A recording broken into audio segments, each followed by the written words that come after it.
The earliest reference to Haydon Hall is in a licence by the Bishop of London, permitting Alice, Countess of Derby, to build a box pew in the chancel of Ruislip Parish Church. The licence describes her as Lady Alice of Haydon Hall. Lady Alice was a patron of the arts. She was admired by the poet Edmund Spenser and possibly knew Shakespeare and Milton. She lived originally at Harefield Place, but when that house was destroyed by fire, she had a new house built in Eastcote. It was named Haydon Hall after the family who had owned the land for centuries. Lady Alice had an ulterior motive for the new house. Her daughter Anne had married a criminally immoral man, and she wanted a safe home for her heritable property, as she put it, a place to lay my stuff in, out of Lord Castlehaven's fingering.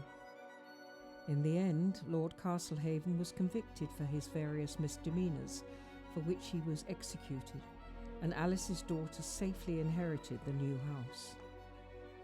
By 1675, Elizabeth Hawtrey, daughter of Ralph Hawtrey of Eastcote House, had moved in. 18 years later, her husband was declared bankrupt.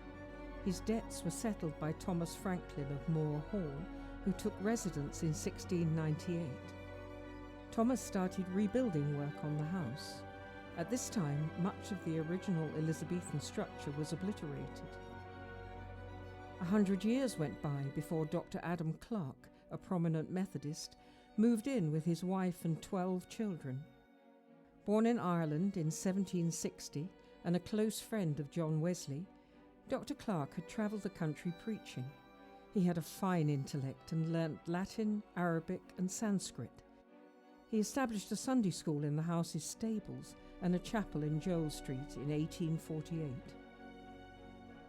Lawrence Baker, son of a captain in the Madras Army, moved into Haydon Hall in 1864. He was a liberal-minded man and supported council housing, cutting taxes for the poor, and reform of the House of Lords. He added 2 wings to the building, enhanced the hall's pleasure grounds, and rebuilt several cottages for workers on his estate. The last private occupiers of the hall were Captain and Mrs. Bennet Edwards. Captain Edwards had joined the East India Company as an ensign in one of its private armies, and later became a captain in the Indian Army. He was a founder of Northwood Golf Club and provided a cricket pitch in the grounds of the house. His wife was Ada Rosalind Fonblanc Cox. She was unconventional and possibly held socialist sympathies.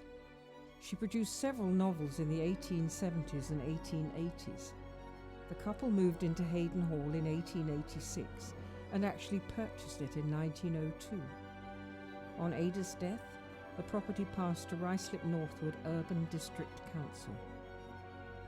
A sale catalogue from the time tells us that the hall had 2 libraries, a breakfast parlour, a dining room, gentleman's dressing room, kitchen, servants' hall, butler's pantry, laundry, scullery, wash house and brew house.